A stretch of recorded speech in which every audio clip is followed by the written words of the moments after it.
क्यों आते हैं हम इस दुनिया में? हर इंसान के मन में यह सवाल जरूर उठता है, आखिर हम इस धरती पर क्यों जन्म लेते हैं? उत्तर बड़ा ही गहरा और रहस्यमयी है। मनुष्य जन्म लेता है क्योंकि उसे इस जीवन में कई अनुभव प्राप्त करने होते हैं, अपनी आत्मा का विकास करना होता है और कर्मों के फल भोगने होते हैं।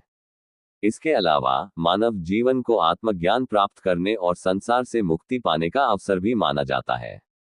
मनुष्यता परमात्मा की अलौकिक कलाकृति है और मनुष्य परमात्मा की महान रचना है। जीवात्मिक रूप में वह अपनी यात्रा का अधिकांश भाग मनुष्य शरीर में ही पूरा करता है। अन्य योनियों से इसमें से सुविधाएं भी अधिक मिली हुई होती हैं। ये जीवन अत्यंत सुविधाजनक है।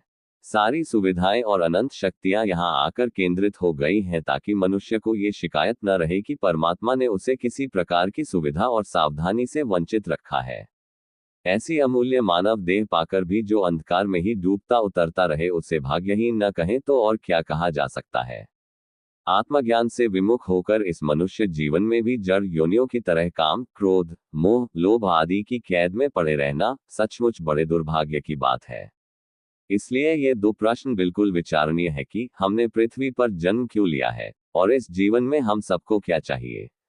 वैसे तो बहुत से ऐसे ज्ञान वाले लोग होते हैं जो ये सब जानते हैं कि मनुष्य शरीर क्यों मिला है, लेकिन फिर भी जन्म लेने के बाद या अपने बच्चों के या बच्चों के बच्चों के जन्म लेने पर भूल जाते हैं कि क्यों हुआ है जन्म, आखिर उद्देश्य क्या है, और मोह माया में पड़ जाते हैं। समझ ही नहीं पाते कि हो क्या रहा है। बहुत से ऐसे कर्मों के फल भोगने बाकी रह जाते हैं जो हमारे द्वारा कई जन्मों में हुए हैं।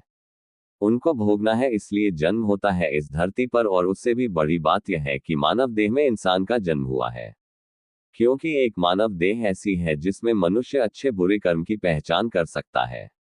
वरना तो बहुत सी योनियों में जन्म लेने पर कुछ नहीं कर सकता, बस खाता, सोता या काम करता रहता। पता नहीं क्यों जन्म हुआ, इस विचार मानव कर ही नहीं पाता। मनुष्य योनि में रहते हुए यदि हमने वास्तव में ईश्वर को प्राप्त कर लिया तब तो मोक्ष मिल सकता है, किंतु यदि ऐसा नहीं हुआ तो हमें उसके लिए फिर से प्रयास करने हेतु पुनः जन्म लेना पड़ता है। अब यदि इस जन्म में हमने अच्छे कर्म किए हैं तो अगला जन्म भी हमें मनुष्य योनि में ही मिलेगा, किंतु यदि हमने पाप कर्म अधिक किए हैं तो हम पुनः अधम योनि में गिर जाएंगे, जहां से हमें पहले पुनः मनुष्य योनि तक पहुंचने का प्रयास करने पड़ेगा। जीवन मरण का ये चक्र निरंतर चलता रहता है। जब हम उतना पुण्य कर्म संचित कर लेते हैं कि हमें मोक्ष प्राप्त हो जाए, तभी हम उस जन्म मरण के चक्र से मुक्त हो पाते हैं। मनुष्य जन्म का मुख्य उद्देश्य आत्म साक्षात्कार और मोक्ष की प्राप्ति है। इसका मतलब है कि मनुष्य को इस जीवन में अपने सच्चे स्वरूप को जानना और अज्ञानता के बंधन से मुक्त होकर ईश्वर परमात्मा से एकाकार होना है। मनुष्य जन्म को एक सुनहरा अवसर माना जाता है क्योंकि यह आत्मा को मुक्ति प्राप्त करने का एक अनूठा अवसर प्रदान करता है। इसके लिए मनुष्य को निम्नलिखित कार्य करने चाहिए। सत्य को जानना। मनुष्य को ये जानना चाहिए कि सच्चा ईश्वर कौन है और उसे कैसे प्राप्त किया जा सकता है। सत्य को जानना इसी जन्म में हम कर सकते हैं, क्योंकि पशु योनि में नहीं समझ आएगा कि क्यों जन्म लिया है। बस एक मानव योनि है जो इस सत्य को बता सकती है। गुरु और प्रभु का मिलना संभव इसी में हो सकता है। गुरु की शरण में जाना। मनुष्य को गुरु शिक्षक की शरण में जाकर उनके मार्गदर्शन में अपने जीवन के उद्देश्य को समझना चाहिए।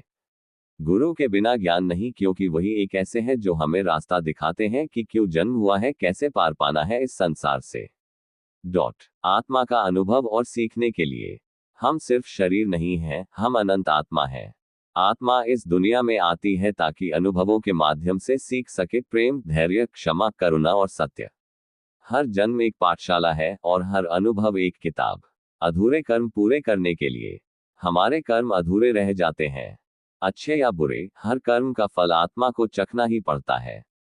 इसलिए हम बार बार लौटते हैं ताकि पिछले जन्मों के अधूरे कार्य और बंधन पूरे हों। आत्मा की उन्नति के लिए आत्मा धीरे धीरे उच्च चेतना की ओर बढ़ती है। हर जन्म उसे और पवित्र और गहन बनाता है। दुख और सुख केवल सीढ़ियां हैं जो हमें ईश्वर तक पहुंचाने का मार्ग दिखाती है। ईश्वर से मिलने की यात्रा। इस धरती पर हमारा सबसे बड़ा उद्देश्य है स्वयं को जानना और ईश्वर से एकाकार होना। जब आत्मा ये समझ लेती है कि वह खुद ईश्वर का अंश है, तभी उसका असली उद्देश्य पूरा होता है। हम इस दुनिया में केवल भोगने नहीं, बल्कि सीखने, बढ़ने और अंततः ईश्वर से मिलने आते हैं। हम कितने भी आगे बढ़ जाएं, कितने भी ऊंचे उठ जाएं, लेकिन हर किसी की झोली भगवान के सामने फैली ही रहती है। भगवान जब हंसता है, कृपा करता है, तो हमारा रोम रोम हंसता है। अगर भगवान आंखों में आंसू देता है, त्याए हंसने के कितने भी साधन हमारे पास हो, किसी से भी हमें खुशी नहीं मिलती है। शांति तो परमात्मा ही देता है, बिना उसके कृपा के बात बनती नहीं। हम सब ने मनुष्य जीवन पाया तो कुछ अच्छा कर्म करें। हमारे यहाँ आने का उद्देश्य हमें अच्छे से अच्छा काम करना है, किसी का अहित ना हो ऐसा कार्य करना है, अपना और औरों का कल्याण करना है। और यहाँ आए हैं तो पुण्य कर्म के उदय से आए हैं। पुण्य करके यहाँ आए हैं, पुण्य करने के लिए आए हैं, इसलिए यहाँ आकर के भी पुण्य करते रहिए। बस कर्म करते रहे, लेकिन आप अच्छे बुरे की पहचान करें, ताकि कोई बुरा ना हो या हमारे हाथ से किसी का बुरा ना हो जाए। अगर आपको हमारी वीडियो अच्छी लगी तो लाइक और कमेंट करें। Thank you.